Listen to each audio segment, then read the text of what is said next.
que ele tinha cerca de 1,80 m de altura, que foi completamente flagelado por todo o corpo, que foi crucificado. E se um dos filmes cristãos mais impactantes já feitos nunca tivesse sido apenas um filme? A Paixão de Cristo ultrapassou limites que nenhum outro filme cristão jamais ousou tocar. Mas o que muita gente não sabe é que por trás das câmeras, essa produção esteve longe de ser comum. Algo muito inquietante aconteceu naquele set, algo que talvez nunca fosse para o público descobrir. Sussurros sobre uma presença estranha, coincidências perturbadoras e eventos fora do natural ainda assombram parte da equipe até hoje.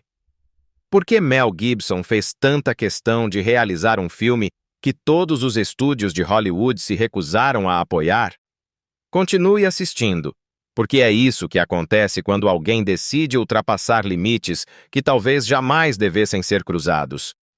Antes mesmo de uma única cena ser gravada, antes dos mantos ensanguentados e muito antes de A Paixão de Cristo se tornar um fenômeno cultural, existia um homem, Mel Gibson. Não o astro global ou o diretor vencedor do Oscar que todos conhecem, mas alguém movido por uma missão que quase ninguém compreendia, e menos ainda acreditava. O que muitos não percebem é que esse não foi um projeto que ele planejou. Foi algo que ele sentiu que precisava fazer. Mas nem mesmo Mel imaginava o que estava por vir. Ele não sabia que tudo o que aconteceria antes, durante e depois desse filme acabaria se tornando uma das experiências mais transformadoras de sua vida, de formas que ele jamais esperava. Tudo começou no final dos anos 1990, quando Mel Gibson estava em um ponto da carreira que muitos em Hollywood considerariam o auge do sucesso. Ele tinha fama internacional, sucessos de bilheteria e o raro privilégio de fazer o que quisesse dentro da indústria. Mas, nos bastidores, algo perturbador estava acontecendo.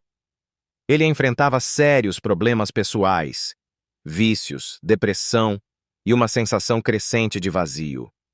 Estava à beira do colapso, e sua mente começou a seguir por caminhos perigosos. Foi nesse momento de escuridão que algo inesperado aconteceu. Mel teve um reencontro profundo com sua fé. E não foi algo simbólico ou gradual, aconteceu de forma intensa, quase obsessiva. Segundo ele, em um momento de desespero, caiu de joelhos e implorou por ajuda a Deus. A partir daí, passou a meditar sobre os evangelhos, principalmente nos trechos que falam sobre pedir auxílio divino, passagens que ele conhecia desde jovem. Foi nesse processo que surgiu a ideia de A Paixão de Cristo. Mel declarou certa vez: "Eu era um cara ruim, realmente horrível. Meus pecados foram os primeiros a pregá-lo na cruz. Então, eu quis contar a história dele." Ele se fixou na missão de retratar as últimas horas de Jesus Cristo, não como uma parábola, nem como mais um épico hollywoodiano cheio de filtros para entreter, mas da forma mais fiel, crua e real possível. Assim, mergulhou em uma intensa pesquisa. Estudou as Escrituras, revisou as estações da cruz, consultou textos históricos e até escritos místicos, como as visões de Anne Catherine Emmerich. Não buscava opiniões, mas precisão, realismo e autenticidade. Decidiu que, se Jesus falasse, falaria em aramaico. Se houvesse soldados romanos, falariam latim. Nada de inglês, nem de adaptações modernas. Absolutamente nada que suavizasse o impacto da história. E foi exatamente aí que os problemas começaram. Quando Mel apresentou a ideia para diversos estúdios de Hollywood, a resposta foi um sonoro não. Os executivos ouviram com educação sua proposta de retratar a morte brutal de Jesus, inteiramente falada em idiomas antigos e extintos, com legendas e sem nenhum atrativo comercial, e logo disseram que ninguém assistiria a isso. Nenhum deles quis financiar o projeto, nem com o mínimo de investimento, mas isso não o desanimou. Mel percebeu que, para que Hollywood aceitasse o filme, teria que alterar o roteiro. E também entendeu que, se cedesse às mudanças que estavam pedindo, o espírito do filme se perderia completamente. Então ele tomou uma decisão ousada. Resolveu bancar tudo sozinho. Investiu do próprio bolso cerca de 30 milhões de dólares na produção e mais 15 milhões em marketing. Sem investidores externos, sem apoio de estúdio e sem qualquer tipo de garantia. O risco era enorme. Se o filme fracassasse, não seria apenas uma decepção, seria um desastre total. Só que para Mel, o projeto já não era mais sobre dinheiro. Era uma missão.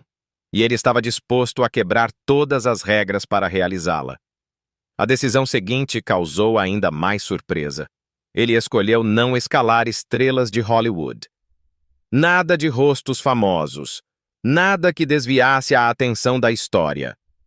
Ele acreditava que o filme precisava ter uma atmosfera antiga, atemporal e anônima, de forma que o público não enxergasse os atores, mas sim a figura de Cristo. E foi assim que Mel escolheu o homem cuja vida mudaria completamente por causa desse filme. Jim era um ator católico devoto e sério, conhecido por papéis coadjuvantes até então. Ele tinha a intensidade que Mel buscava e a humildade necessária para encarar o papel mais exigente que alguém poderia assumir. Quando recebeu o convite, Jim não pensou duas vezes. Estava preparado para tudo o que viesse. Na verdade, após oferecer o papel, Mel teria ligado novamente para ele, aconselhando a recusar, dizendo: "Você nunca mais vai conseguir trabalho nesta cidade." Mas Jim respondeu: "Todos nós precisamos carregar nossas cruzes." Jesus continua sendo tão polêmico hoje quanto era há 2000 anos. Pouca coisa mudou. A partir daí, o elenco começou a se formar. Foi então que Mel anunciou sua ousada decisão. O filme seria inteiramente rodado em aramaico, latim e hebraico, sem qualquer tradução moderna durante as filmagens. O objetivo era mergulhar o público naquela época, eliminando qualquer filtro contemporâneo da experiência. Claro que as legendas seriam adicionadas depois, mas Mel acreditava que, mesmo sem entender as palavras, as pessoas compreenderiam as emoções, a dor, a traição, o sofrimento e o sacrifício. Assim, o idioma passou a ser parte da essência do filme. O som das línguas antigas, o latim ríspido dos romanos e o tom melancólico do aramaico dava à narrativa um peso emocional maior, transportando o espectador para um tempo distante, mas com sentimentos intensamente presentes. Mas essa não foi a única decisão ousada de Mel. Hollywood poderia ter recriado uma Jerusalém digital com telas verdes, mas ele recusou. Ele queria terra de verdade, montanhas áridas, chão rachado e clima imprevisível. Por isso, as filmagens aconteceram em Matera, na Itália, uma cidade histórica esculpida na rocha. Suas construções antigas de pedra davam o visual bíblico perfeito. Era algo cru, sombrio e intocado pela modernidade. Só que as condições eram duríssimas. O elenco e a equipe enfrentaram temperaturas congelantes, ventos perigosos e tempestades inesperadas. Foi construído do zero um local de crucificação em uma colina fora da cidade. Uma réplica completa do Gólgota, com cruzes de madeira, caminhos de terra e ferramentas antigas, nada de cenários plásticos ou artificiais. À medida que a pré-produção dava lugar às gravações, muitos, dos atores aos técnicos, começaram a sentir que aquele projeto tinha algo diferente. O próprio Jim mais tarde admitiria que todos sabiam que havia algo a mais acontecendo, algo estranho, fora do comum. Surgiram relatos de momentos silenciosos de reverência no set, pessoas chorando durante ensaios e uma espécie de força espiritual no ar. E quando as câmeras finalmente começaram a rodar, ficou claro que eles não estavam sozinhos naquele lugar. Acontecimentos estranhos no set. As câmeras mal tinham começado a gravar. A paixão de Cristo, quando algo no ambiente mudou. Não era um set de filmagem qualquer. O que deveria ser apenas uma produção intensa e espiritual começou a se transformar em algo que, até hoje, muitos dos envolvidos não conseguem explicar por completo. E tudo começou com raios. Quando Jim Caviezel aceitou o papel, ele sabia que enfrentaria um desafio físico extremo. Maquiagem corporal completa, horas pendurado na cruz, chicotadas, hematomas, sujeira e sangue. Mas o que ninguém esperava era que até o céu parecesse se voltar contra ele. Durante uma cena no Monte Gólgota, enquanto estava na cruz, Jim foi atingido por um raio. A equipe inteira ficou paralisada. Ninguém conseguia acreditar. A descarga elétrica o desequilibrou e ele acabou mordendo a língua e as bochechas. Segundo o próprio ator, o incidente acabou levando a 2 cirurgias no coração, uma delas de peito aberto, e a um longo tratamento com medicamentos. Felizmente, o problema foi resolvido anos depois. Mas o mais impressionante é que, poucos minutos após o raio atingir Jim, um novo raio caiu. Desta vez, sobre o assistente de direção, John Michelini, que já havia sido atingido antes, também durante as filmagens. Ele sobreviveu novamente. 2 raios, mesmo set, mesma produção, mesma colina. Quantas vezes um raio cai 2 vezes no mesmo lugar? A ciência diz que é raro, mas para quem estava no set, aquilo passou a ser chamado de outra coisa. Alguns viram como um sinal, outros como um alerta, mas esse não foi o único acontecimento estranho durante as filmagens. Relatos apontam que membros da equipe começaram a comentar em voz baixa sobre uma presença estranha no set. Não algo visível, mas algo que todos pareciam sentir. Alguns disseram ter sentido tontura, enjoo ou uma onda repentina de emoção durante determinadas cenas, especialmente nas da flagelação, da Via Crucis e da crucificação. Até mesmo Mel Gibson, normalmente centrado e concentrado, foi visto deixando o set nessas ocasiões.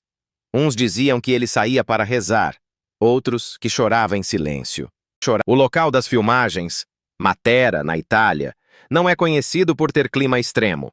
Mas, durante as gravações, o tempo se tornou curiosamente imprevisível.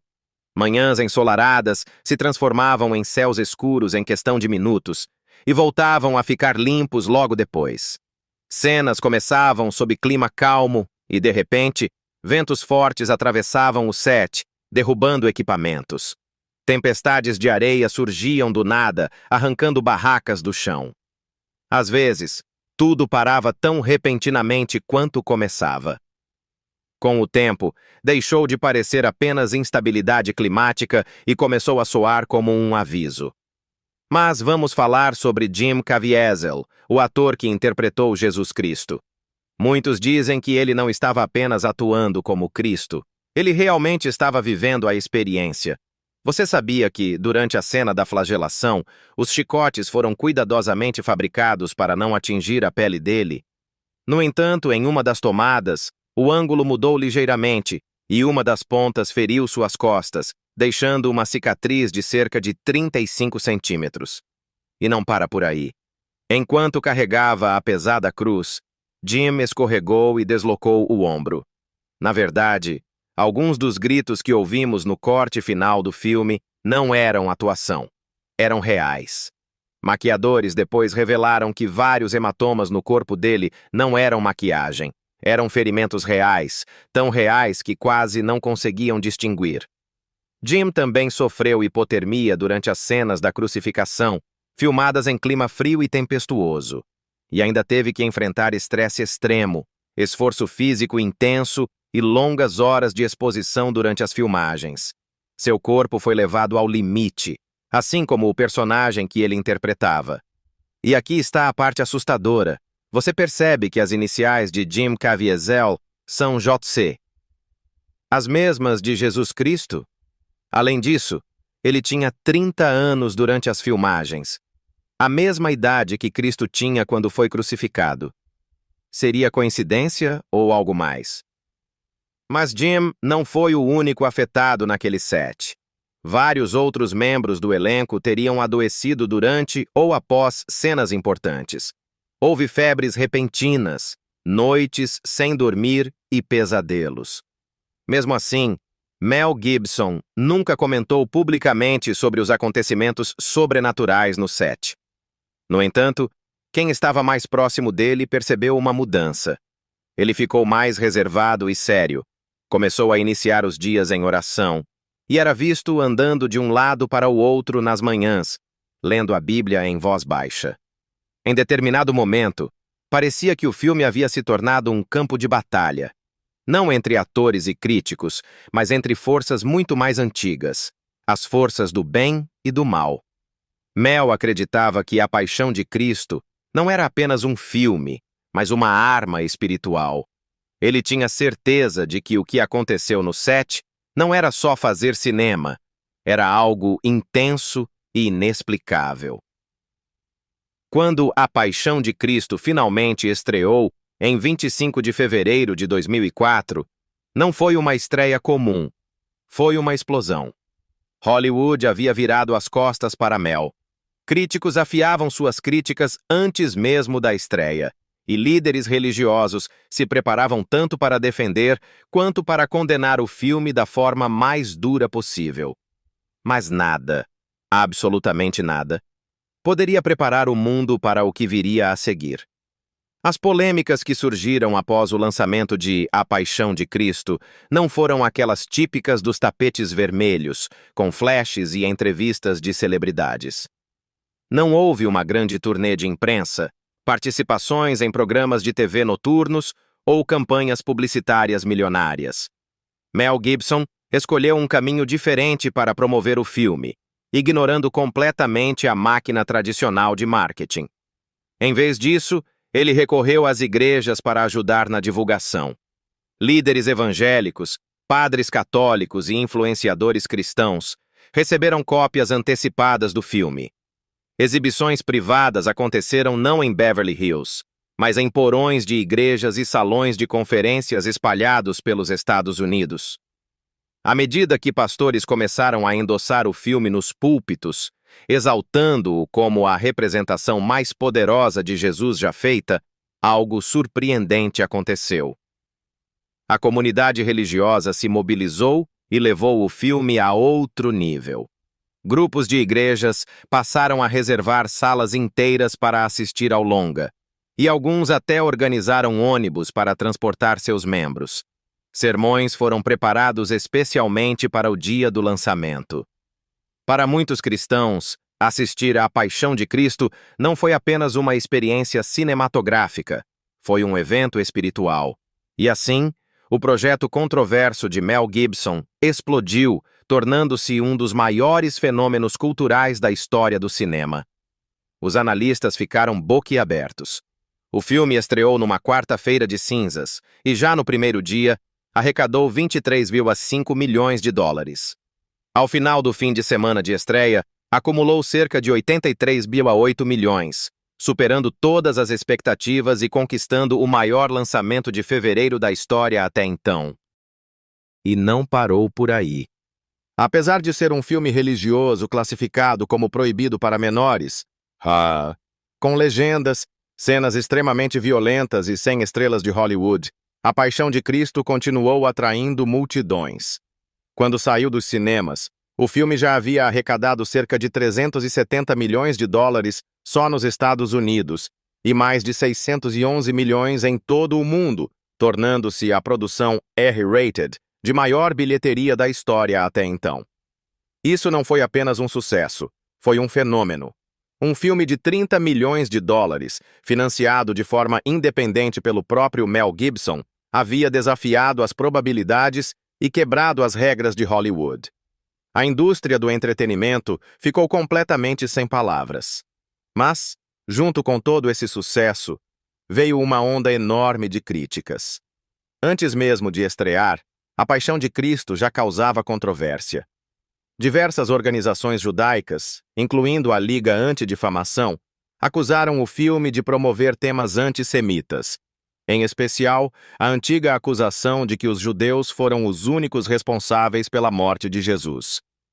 Abraham Foxman, da Liga Antidifamação, afirmou com clareza: Nossa preocupação é que a paixão de Cristo possa alimentar o antissemitismo latente que existe no coração daquelas pessoas que responsabilizam os judeus pela morte de Jesus, que sempre foi a origem do antissemitismo ocidental. Por sua vez, Mel Gibson insistiu que o filme apenas retratava os acontecimentos conforme estão descritos nas Escrituras. Mas muitos estudiosos e ativistas não aceitaram essa justificativa. Debates acalorados surgiram em programas de TV, nas páginas de tabloides e até mesmo em círculos religiosos. E ainda assim, o público continuou a lotar os cinemas para assistir ao filme. Outro grande ponto de controvérsia foi a brutalidade e a violência explícita do filme. Críticos acusaram Gibson de se entregar demais a essas cenas violentas. Só a cena da flagelação, que dura quase 10 minutos angustiantes, foi considerada por alguns avaliadores como excessivamente gráfica. Dizem que parte do público desmaiou, vomitou ou saiu do cinema chorando. No meio de toda essa polêmica, Mel Gibson manteve-se em silêncio na maior parte do tempo, deixando que o filme falasse por si mesmo. Internacionalmente, A Paixão de Cristo gerou tanto fervor quanto controvérsia. No México, o filme foi recebido com devoção intensa. Na Itália e na Polônia, as plateias católicas lotavam os cinemas noite após noite. No Brasil, o filme foi exibido tanto em favelas quanto em catedrais. Já na França e na Alemanha, onde a sensibilidade histórica sobre o antissemitismo é especialmente acentuada, o filme enfrentou forte rejeição, e vários cinemas recusaram-se a exibi-lo. Nos círculos cristãos, muitos consideraram o filme uma obra divina. Espectadores relataram transformações espirituais profundas. Alguns afirmaram ter experimentado curas físicas ou avanços emocionais após assisti-lo. Igrejas utilizaram o filme para reacender debates sobre o sacrifício de Cristo. Evangelistas distribuíram cópias como ferramenta de conversão. Para muitos fiéis, esta produção se tornou o instrumento evangelístico mais poderoso desde a própria Bíblia. Fora do ambiente religioso, críticos, estudiosos e cineastas continuaram acusando Mel Gibson de alimentar tensões religiosas, glorificar a violência e promover uma visão fundamentalista. Essa reação acabou se voltando para a vida pessoal de Mel. Repórteres começaram a investigar sua história familiar, trazendo à tona as polêmicas declarações do pai sobre o Holocausto. As próprias entrevistas de Mel, muitas vezes enigmáticas e defensivas, só aumentaram a controvérsia. De repente, A Paixão de Cristo deixou de ser apenas um filme. Tornou-se uma linha divisória cultural. Quando a poeira finalmente baixou, uma coisa ficou clara. O filme mudou o mercado cinematográfico. Provou que existia um público cristão enorme e até então negligenciado por Hollywood por décadas. Os estúdios passaram a apostar em projetos com temáticas religiosas. Filmes como Deus Não Está Morto, O Céu é de Verdade e Quarto de Guerra surgiram na sequência. Mas A Paixão permaneceu como o padrão ouro, o único filme que todos tentaram imitar, mas jamais conseguiram igualar. Depois de toda a repercussão e o embate entre elogios e críticas nos jornais e nas TVs, as luzes se apagaram. As câmeras pararam de filmar. O mundo assistiu à versão final, mas para quem viveu e participou ativamente da produção, a história não terminou com os créditos finais. Pelo contrário, parecia que tudo estava apenas começando. O que aconteceu com os atores, a equipe e o próprio Mel Gibson nos meses e anos seguintes ao lançamento foi quase tão dramático e misterioso quanto o próprio filme. Alguns encontraram Deus. Outros desapareceram dos holofotes. E muitos pareciam carregar marcas invisíveis sobre as quais nunca falaram. Um padrão inquietante começou a surgir. Algo que os mais próximos do projeto ou não podiam ou não queriam revelar. A vida depois daquela experiência. Vamos começar pelo personagem principal do filme, Jim Caviezel. Antes do filme, Jim era um talento em ascensão. Ele contracenou com Jennifer Lopez em Angel Eyes e recebeu elogios da crítica por Além da Linha Vermelha. Também se saiu bem ao lado de Dennis Quaid em Frequency, e Hollywood o via como um protagonista confiável, rentável e de boa reputação. Mas quando aceitou o papel de Jesus, sua vida mudou para sempre. Após o enorme sucesso do filme, você esperaria que o telefone de Jim não parasse de tocar. Mas não foi assim. Os papéis não chegaram em profusão. Pelo contrário, sua carreira esfriou quase da noite para o dia. Dizem que algumas pessoas em Hollywood o rotularam como muito religioso, enquanto outras o consideravam difícil de lidar. Na verdade, por anos, fontes próximas à indústria sussurraram que talvez Jim tenha sido silenciosamente colocado na lista negra. Interpretar Jesus e se alinhar publicamente com Mel Gibson o tornaram radioativo em certos círculos. Em uma entrevista, Jim revelou: "De repente, parei de ser um dos 5 atores mais populares do estúdio, e eu não tinha feito nada errado, só interpretei Jesus." Mas aqui está o ponto principal. Jim insiste que não tem arrependimentos. Na verdade, ele já admitiu que se tivesse que fazer tudo de novo, faria, porque esse filme foi mais do que um papel, foi uma vocação. Desde então, Jim se aprofundou na sua fé, aceitando papéis com temáticas cristãs e falando em conferências religiosas. Ele costuma se emocionar ao falar sobre a experiência e nunca hesita em descrevê-la como espiritualmente transformadora. Ele também começou a falar abertamente sobre sua fé, especialmente depois de todas as acusações e reações negativas que recebeu após o filme. Em uma entrevista, ele chegou a dizer: "Naquele momento não tive escolha a não ser defender minha fé. Fui chamado de antissemita e de tudo mais. Para Mel, o lançamento de A Paixão de Cristo deveria ter sido seu momento de consagração. Ele finalmente havia provado que todos estavam errados. Hollywood o desprezou, e ele fez um blockbuster global usando línguas antigas e sem estrelas famosas. Mas, enquanto o filme alcançava o sucesso, sua vida pessoal começou a sair do controle. Nos anos após o lançamento, sua imagem pública literalmente desmoronou. Houve a prisão por dirigir sob efeito de álcool em 2006, quando ele fez um famoso discurso embriagado carregado de insultos antissemitas. Foi um momento que destruiu sua carreira e o tornou um pária. Mas isso não foi tudo. Outros escândalos vieram depois. Houve crises midiáticas, gravações telefônicas vazadas e acusações de comportamento inadequado.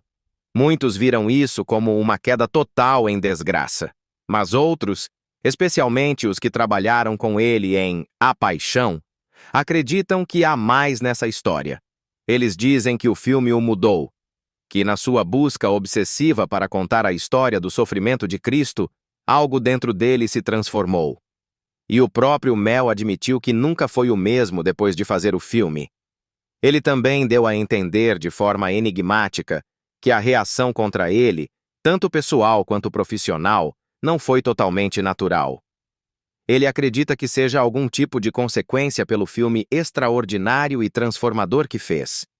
Apesar de tudo, Mel nunca perdeu a convicção de que A Paixão de Cristo foi uma missão divina.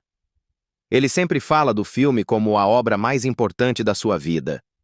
Nos últimos anos, tem trabalhado discretamente em uma continuação, embora poucos detalhes tenham sido revelados. O mais curioso é que, mesmo com todo o sucesso e repercussão, Mel praticamente não comenta mais sobre o projeto. Pessoas próximas a ele dizem que certos episódios daquela fase permanecem completamente reservados. Mas não foram só Mel e Jim que viveram experiências incomuns. Nos bastidores, algo também acontecia com a equipe técnica. Segundo relatos de quem esteve no set, muitos membros da produção passaram por transformações internas. Alguns começaram a estudar a Bíblia durante os intervalos. Figurinistas, técnicos, auxiliares de cozinha e outras pessoas que não tiveram seus nomes nos créditos confidenciaram ter tido sonhos, visões ou emoções fortes e inexplicáveis durante as filmagens. Alguns até admitiram ter confessado seus pecados e pedido para serem batizados enquanto o trabalho ainda seguia. Um dos casos mais marcantes foi o de Luca Lionello, que interpretou Judas e que antes se dizia ateu, mas acabou se convertendo ao cristianismo após tudo o que viveu no set. O mais inquietante, porém, é que muita gente envolvida na produção de A Paixão de Cristo até hoje evita falar sobre essa experiência, mesmo depois de quase 20 anos. Alguns atores que tiveram apenas papéis pequenos, como soldados romanos ou moradores da cidade, recusaram repetidamente pedidos de entrevista. Além disso, há relatos de membros da equipe que dizem não se sentirem à vontade para revisitar a experiência que viveram durante as filmagens. Jornalistas que tentaram conversar com pessoas envolvidas na produção se depararam com um muro de silêncio. Não há nenhum escândalo sendo escondido, nem crime. Apenas um silêncio profundo. Por outro lado, os poucos que se dispõem a falar costumam descrever as filmagens como algo espiritualmente intenso, avassalador, algo completamente diferente do que já tinham vivido. Para aqueles que preferem não comentar, alguns acreditam que o peso emocional da história e a forma como foi filmada criaram um espaço quase sagrado que as pessoas têm receio de perturbar. Outros sugerem que a equipe pode ter testemunhado acontecimentos inexplicáveis e simplesmente não sabem como falar sobre eles. E há ainda quem murmure que o que ocorreu naquele set ultrapassou o campo da arte e da narrativa, tocando o sobrenatural. Algo que todos que estiveram lá sabem, mas poucos admitem em voz alta. A Paixão de Cristo não foi apenas um filme. Para muitos envolvidos, representou um marco espiritual, um divisor de águas em suas vidas. Jim Caviezel pagou um preço alto pela carreira, enquanto Mel Gibson sofreu pelo impacto na sua reputação. Inúmeros outros saíram daquela experiência transformados, humildes ou até marcados de alguma forma. Mesmo assim, nenhum deles demonstra arrependimento. Eles viram algo, sentiram algo e sabem que o que aconteceu nos bastidores não pode ser registrado em documentários ou contado em entrevistas. Foi algo pessoal, quase sagrado. E, de certa forma, essa história pode ainda estar se desenrolando. Talvez seja por isso que o silêncio persiste. Porque a Paixão de Cristo não foi só uma narrativa sobre Jesus. Para quem participou da produção, tornou-se uma cruz própria para carregar. E você, o que acha? A Paixão de Cristo foi apenas um filme ou algo além disso? Deixe sua opinião nos comentários abaixo. Se gostou deste vídeo, clique no próximo que está na sua tela. Curta este vídeo e inscreva-se no nosso canal para mais novidades.